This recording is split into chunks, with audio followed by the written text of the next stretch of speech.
Cyberabad commissionerate పరిధిలో భారీగా mobile ఫోన్లను రికవరీ చేశారు సిసిఎస్ పోలీసులు. చోరీకి గురైన మొబైల్ ఫోన్లతో పాటు పలు సందర్భాల్లో పోగొట్టుకున్న వాటిని యజమానులకు అందజేశారు పోలీసులు.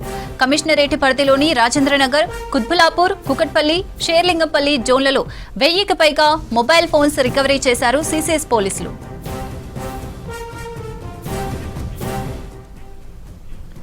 ప్రస్తుతం ఈ కేసుకు సంబంధించిన వివరాలను తెలియజేస్తున్నారు సిసిఎస్ పోలీసులు. లైవ్ లో చూద్దాం. ఒక పని అప్పచెప్పినాం. ఫర్ ఎగ్జాంపుల్ మాకు పోలీసులే అనుకోండి, మేము బందోబస్తు కోసం రోడ్డు మీద నిలబడినప్పుడు అర్జెంట్ రిక్వైర్మెంట్ ఏదైనా ఫోన్లో ట్రాఫిక్ రిలేటెడ్ ఇష్యూ కానీ ఇంకేదైనా క్రైమ్ రిలేటెడ్ ఇష్యూ కానీ వచ్చినప్పుడు మాత్రమే ఆ ఫోన్ వాడుకోవాలి. కానీ దాని మీద కూర్చొని మేము రీల్స్ చూస్తూ ఉన్నాం అనుకోండి, దట్ ఈస్ కాల్డ్ అబ్యూస్. మేము చేయాల్సిన పని చేయాల్సిన టైంలో చేయకుండా వేరే పని చేస్తున్నాం. ఇది పోలీసులే కాదు, అందరికీ వర్తిస్తుంది. ఇది చాలా డిస్ట్రాక్షన్ చేస్తుంది అందరినీ. ఈ డిస్ట్రాక్షన్ వల్లనే ఈ సైబర్ క్రైమ్ ఎక్కువగా జరుగుతూ ఉంది. ఆ డిస్ట్రాక్షన్తో కూడా చాలామంది ఆ ఫోన్లు సడన్గా మర్చిపోవడం, పోగొట్టుకోవడము, దాంట్లో పొందిన ఆనందంతో ఒక రీల్ ఏదో చూస్తారు, ఎంటర్టైన్మెంట్ చూస్తారు, దాంట్లో పొందిన ఆనందంతో అసలు ఫోన్ అనేది తీసుకోవాలని మర్చిపోతారు. అట్లా మిస్ప్లేస్ జరుగుతున్నాయి. అంటే మిమ్మల్ని ఈ ఇన్స్ట్రుమెంట్లు ఒక వేరే లోకంలోకి తీసుకెళ్తున్నాయి. ఒక మనం అనొచ్చో లేదో కానీ ఒక మత్తు లాంటివి. మత్తు పదార్థంకి దీనికి ఏం తీసిపోయే ఇదేం లేదు. అందరికీ ఒక అడిక్షన్ అయింది. చాలామంది మీరు చూస్తూ ఉంటారు, చిన్నపిల్లలు కూడా చాలా అడిక్షన్ అయిపోయింది దీంతో. అయితే ఈ సందర్భం ఎందుకు చెప్తున్నానంటే, దీనివల్లనే సైబర్ క్రైమ్ ఎక్కువగా జరుగుతూ ఉంది. అనవసరమైన వాటిపై మనం క్లిక్ చేయడము, వాటి పట్ల మనం ఆకర్షితులు కావడము, అలా ముందుకు వెళ్ళడము. ఇన్వెస్ట్మెంట్ స్కామ్ అనేది వచ్చింది. ఎందుకు ఇన్వెస్ట్మెంట్? ముఖం తెలియని వాళ్ళతో అసలు మనకు బ్యాంకు రెగ్యులర్గా మనకు ఫిజికల్గా అవైలబుల్ ఉన్న బ్యాంకులను వదిలిపెట్టేసి ఎవరో ఏదో ఇస్తారని చెప్పేసి వాటి వెనుకపడడం. బ్యాంకులు 8 లేదా 9% మించి ఇవ్వడం లేదు. అంతకన్నా ఎక్కువ బ్యాంకులు ఎందుకు చేయడం లేదు అంటే, బ్యాంకులు కొన్ని లక్షల కోట్ల రూపాయల లావాదేవీలు చాలా లెజిటిమేట్గా చేస్తున్నాయి. వాళ్లకు తెలుసు ఈ ఆర్థిక వ్యవస్థ ఎలా ఉంది, ఆర్థిక వ్యవస్థలో ఎంత లాభం వస్తుంది, ఏ పని చేసినా ఎంత లాభం వస్తుంది, దాంట్లో పెట్టుబడి పెడితే రిటర్న్ ఆన్ ఇన్వెస్ట్మెంట్ ఎంత వస్తుందని బ్యాంకులకు తెలిసినంతగా మనకు ఎవరికి తెలియదు. అయినప్పటికీ కూడా నేను ఎక్కువ ఇంట్రెస్ట్ ఇస్తాను, ఎక్కువ లాభాలు చూపిస్తానని చెప్పేసి ప్రజల్ని మోసం చేయడం, ప్రలోభ పెట్టడం, చదువుకున్న వాళ్ళని కూడా చాలా ప్రలోభాలకి లొంగ తీసుకోవడం, ఇటువంటివి చాలా ఎక్కువగా అయిపోతున్నాయి. చాలామంది రిటైర్ అయిన ఉద్యోగులు కూడా వాళ్ళు సంపాదించింది రిటైర్మెంట్ బెనిఫిట్స్ అన్నింటిని కూడా ఇలా పోగొట్టుకోవడం జరుగుతూ ఉంది. అది దానికన్నా అసలు ఒకసారి మనకు సామెతలు చెప్పేవారు, చదువుకొని లాభం ఏంటి మనకు? అనవసరంగా జాగ్రత్తలు మనం పాటించకుండా మన టైం వేస్ట్ చేసుకుంటూ దాంట్లో బారిన పడడం. తర్వాత సైబర్ క్రైమ్ అయిన తర్వాత, ఒకసారి సైబర్ క్రైమ్ నేరం అయిన తర్వాత మీరు ఇచ్చే డబ్బులు ఇమీడియట్గా వాడు క్యాష్ అవుట్ చేసుకోడు. చాలా లేయర్స్ ఉంటాయి. ఆ లేయర్స్ ఎలా క్రియేట్ అవుతాయి? బ్యాంకుల ద్వారా 10 లేదా 100 ఎన్ని అకౌంట్లు క్రియేట్ అయిపోయి ఇమీడియట్గా వాడు ఒకదాని తర్వాత ఒక కంప్యూటర్ మీద కూర్చొని ఆన్లైన్ ట్రాన్స్ఫర్ చేసేస్తాడు. ఒక్క నిమిషంలోనే 100 అకౌంట్లు మార్పిచ్చి చివరికి మనకు అందుకోలేని లోపు అది క్యాష్ అవుట్ అయిపోతుంది. ఒక 2 రోజుల క్రితము మా ఊరికి సంబంధించిన ఒక కూరగాయల వ్యాపారి నా దగ్గరకు వచ్చి, సార్ నాకు ₹1,00,000 పోయినాయి నా డబ్బు అని చెప్పి అన్నాడు. అదే కాకుండా నా బ్యాంక్ అకౌంట్ ఫ్రీజ్ అయిందన్నాడు. ఎందుకు అయింది, నీకేం సంబంధం అంటే, అతను ఆటో నడుపుకునే వ్యక్తి. ఆటో నడుపుతూ ఉన్నాడు. సడన్గా ఒక వ్యక్తి వచ్చి, అపరిచితుడు, అన్న మా అమ్మ దవాఖానలో ఉంది, నాకు అర్జెంటుగా పైసలు కావాలి, ఆడ వాళ్ళకి ఫోన్పే నడుస్తలేదు, నేను నీకు ట్రాన్స్ఫర్ చేస్తా, నేను నీకు పైసలు ట్రాన్స్ఫర్ చేస్తా, ₹1000 నీకు ట్రాన్స్ఫర్ చేస్తా, ₹1000 నాకు క్యాష్. ఆడ నడుస్తలేదు నాకు, అర్జెంటుగా చెప్తాడు. మిమ్మల్ని సింపతి గెయిన్ చేయడానికి ఇమీడియట్గా అతను ₹1000 మీ దానికి ట్రాన్స్ఫర్ చేస్తాడు. మీరు ₹1000 క్యాష్ జేబులోంచి తీసి అతనికి ఇస్తారు. ఇక్కడ ఏం జరిగింది? ఇతనిని ఈ విక్టిమ్ ఎవరైతే డబ్బు ఇచ్చాడో ₹1000 డిజిటల్ క్యాష్ తీసుకొని ఫోన్పేలో తీసుకొని ఫిజికల్ క్యాష్ ఇచ్చాడో బయటికి, అతను ఒక మ్యూల్ అకౌంట్ హోల్డర్ లాగా మారిపోతున్నాడు. తెలిసో తెలియక మారిపోతున్నాడు.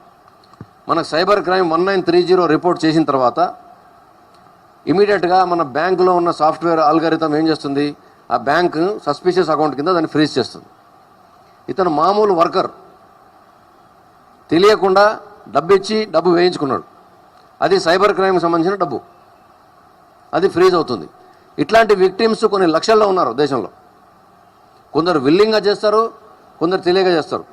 అలా విల్లింగ్గా చేసే వాళ్ళని మ్యూల్ అకౌంట్స్ అంటారు, వాళ్ళు ఇప్పుడు జన్ ధన్ ఖాతా అని చెప్పేసి చాలా బ్యాంకు ఖాతాలు ఓపెన్ చేసుకున్నారు, జీరో బ్యాలెన్స్ అకౌంట్స్. వాటిని వేరే వాళ్ళకి, సైబర్ క్రైమ్ చేసే వాళ్ళకి కొందరు ఏజెంట్లు నడిపిస్తున్నారు. వాళ్ళు బ్యాంకుల వాళ్ళతో కుమ్మక్కై మ్యూల్ అకౌంట్ చేస్తే నీకు నెలకింత ఇస్తాను, మీ బ్యాంక్ అకౌంట్కి సంబంధించిన క్రెడెన్షియల్స్ అన్నాకి నీ బ్యాంక్ నేను ఆపరేట్ చేస్తాను అని చెప్పి తీసుకోవడము, తన బ్యాంకులో వేసి అది ఫెసిలిటేట్ చేయడం. దీనికి సంబంధించి తెలంగాణలో సైబర్ సెక్యూరిటీ బ్యూరో మరియు తెలంగాణ రాష్ట్రంలో ఉన్న అన్ని పోలీస్ యూనిట్ల నుంచి గత వారంలో ఆపరేషన్ క్రాక్ డౌన్ అని మొదలుపెట్టినాము. దాదాపు ఇప్పటికీ సైబరాబాద్లోనే 100కు పైగా అరెస్టులు చేసినాము. దాంట్లో బ్యాంక్ ఎంప్లాయీసు, వాళ్ళను అకౌంట్ హోల్డర్స్ని మేనేజ్ చేసే బ్రోకర్సు, అకౌంట్ హోల్డర్స్ వీళ్ళందరూ కూడా ఉన్నారు. వీళ్ళందరి ద్వారానే, వీళ్ళందరి విల్లింగ్నెస్తోనే ఈ సైబర్ క్రైమ్ మోసాలు జరుగుతున్నాయి. ఇవి జరగకుండా ఉండాలంటే మనం జాగ్రత్తగా ఉండాలి, జాగ్రత్తలు పాటించాలి. సో దీనికి సంబంధించి ఈరోజు పోగొట్టుకున్న వారి సెల్ ఫోన్స్ మరియు ఈ సెల్ ఫోన్ ద్వారా జరిగినటువంటి నేరాలకు సంబంధించి 103 ఖాతాలు అవి మేమంతా కూడా వెరిఫై చేసినాము. వాళ్ళు విక్టిమ్స్, వాళ్ళు చిన్న చిన్న పనులు చేసుకున్న వాళ్ళు, వాళ్ళకి తెలియకో ఆ సైబర్ క్రైమ్ అమౌంట్ దాంట్లో రావడం, ఆ బ్యాంకులో ఒకవేళ వారికి సంబంధించి ఒక వర్కర్, ఇప్పుడు నేను చెప్పిన ఎగ్జాంపుల్కి సంబంధించిన ఒక ఆటో డ్రైవర్కి సంబంధించి అతనికి ఒక 20,000 బ్యాంకులో ఉన్నాయి అనుకుందాం. సడన్గా ఒక 1,000 రూపాయలు సైబర్ క్రైమ్ వచ్చింది. ఆ 1,000 రూపాయలు వచ్చి ఆ బ్యాంకులో పడిన తర్వాత అకౌంట్ ఫ్రీజ్ అవుతుంది. ఎందుకు ఇన్వెస్టిగేషన్ చేయాలి, ఆ మిగతా 20,000 కూడా నీవేనా లేకపోతే వేరే క్రైమ్స్కు సంబంధించిన ఏమైనా ఉన్నాయా అనేది వెరిఫై చేయడానికి ఫ్రీజ్ చేస్తారు. కేవలం ఒక 1,000 రూపాయల కోసం అతను 19,000 రూపాయలు అతను వాడుకోలేకుండా ఇబ్బందులు పడుకుంటూ ఉండడం ఎందుకు అని వీటిని మా సైబర్ క్రైమ్ డీసీపీ గారి ఆధ్వర్యంలో దర్యాప్తును వేగవంతం చేసి 103 మందికి ఈరోజు 1,000 మంది ఫోన్లు ఏ విధంగా ఇచ్చామో 103 మందికి ఉపశమనం కలిగించే విధంగా ఈరోజు అకౌంట్స్ని డీఫ్రీజ్ చేసి మీకు అందరికీ ఉపశమనం కలిగిస్తున్నాము. ఆ డీఫ్రీజ్ జరిగిన తర్వాత కూడా మళ్ళీ మేము పంపించిన మెయిల్ అఫీషియల్లా కాదా అంటే మేము అఫీషియల్ మెయిల్ నుంచి పంపాలి, ఈ జీమెయిల్ యాహూ మెయిల్ నుంచి కాదు, మా telanganpolice.gov.in అనే వెబ్సైట్ నుంచి మేము పంపించాలి. ఆ మెయిల్ పంపించిన తర్వాత వాళ్ళకి బ్యాంకు వాళ్ళకు కూడా అట్లాగే కొన్ని వేలాది మెయిల్స్ వస్తూ ఉంటాయి. వాటిని రెస్పాండ్ కావడానికి ఆటోమేషన్ లేదు. వాటిని చూసుకొని మళ్ళీ తిరిగి రీకన్ఫర్మేషన్ కోసం మాకు పంపిస్తారు. మళ్ళీ ఆ ఎక్స్చేంజ్ ఆఫ్ కోడ్ జరిగిన తర్వాత మీకు 2 లేదా 3 పని దినాల్లో మీకు డీఫ్రీజ్ అయిపోయి మీ అకౌంట్స్ని మళ్ళీ మీరు వాడుకోవడానికి అవకాశం ఉంటుంది. ఇది ఇంత తతంగం, ఇంత ప్రక్రియ జరుగుతూ ఉంది. ఇప్పుడు మీరు చెప్పండి, పోలీసులకి ఇప్పుడు రోడ్డు మీద మనం ఇట్లా మాట్లాడుతున్నప్పుడు ఎంత ట్రాఫిక్ జామ్ ఉంది. మేము రోడ్డు మీద ఉండి ప్రజలకి సౌకర్యాలు కల్పించాలా, ట్రాఫిక్ జామ్ కాకుండా సౌకర్యవంతంగా మీ అందరూ కూడా సమయానికి మీరు ఇంటికి వెళ్ళడానికి ఉండాలా, లేదా ఇట్లాంటి పిచ్చి పనికి సంబంధించిన ఇన్వెస్టిగేషన్ మేము చేస్తూ ఉండాలా? మీరే చెప్పండి. ఇది ఎవరి తప్పుల వల్ల జరిగినాయి? Whose mistake is this in losing the cell phone? Whose mistake is this in negligently operating your phone and losing your money? It's all దీన్ని మా కన్వెన్షనల్ నేరాల కన్నా కూడా 10 అంతల నేరాలు ఇవి ఎక్కువగా అయిపోతున్నాయి. మీరు జాగ్రత్తగా ఉన్నట్లయితే మేము చాలా చాలా సందర్భాల్లో ప్రతిరోజు కూడా సైబర్ క్రైమ్ గురించి అవేర్నెస్ మేము చేస్తూ ఉన్నాము. అయినప్పటికీ కూడా ఆ అవేర్నెస్కి సంబంధించిన పోస్టర్లు కానీ ఆ ఇన్ఫర్మేషన్ కానీ చూడరు. సైబర్ అరెస్ట్ అంటే ఏమిటండి? సైబర్ అరెస్ట్ ఎలా జరుగుతుంది? ఎప్పుడన్నా జరిగిందా, విన్నారా ఎప్పుడన్నటువంటిది లేదు. అయినా కానీ వాడు ఎవడో ఫోన్ చేశాడు, మీరు ఇంట్లోనే ఉండాలి, దీంతో మాట్లాడాలి, మీకు ఇబ్బందులు అయితే మీ వాళ్ళు చేసామని చెప్పేసి మిమ్మల్ని ఒక అపోహలో పెట్టి డబ్బులు వసూలు చేయడం అనే కార్యక్రమంలోకి మీరు బానిసలైపోతున్నారు. దాని నుంచి బయటపడలేకపోతున్నారు. కాబట్టి ఈ సాంకేతిక వినియోగం కేవలం మన అవసరానికి మాత్రమే పెట్టుకొని అవసరం లేని విషయాల పట్ల మీరు దూరంగా ఉన్నట్లయితే మీకు సమయం మిగులుతుంది, డబ్బులు మిగిలిపోతాయి, మీరు విక్టిమ్స్ కాకుండా ఉండడానికి అవకాశం ఉంది.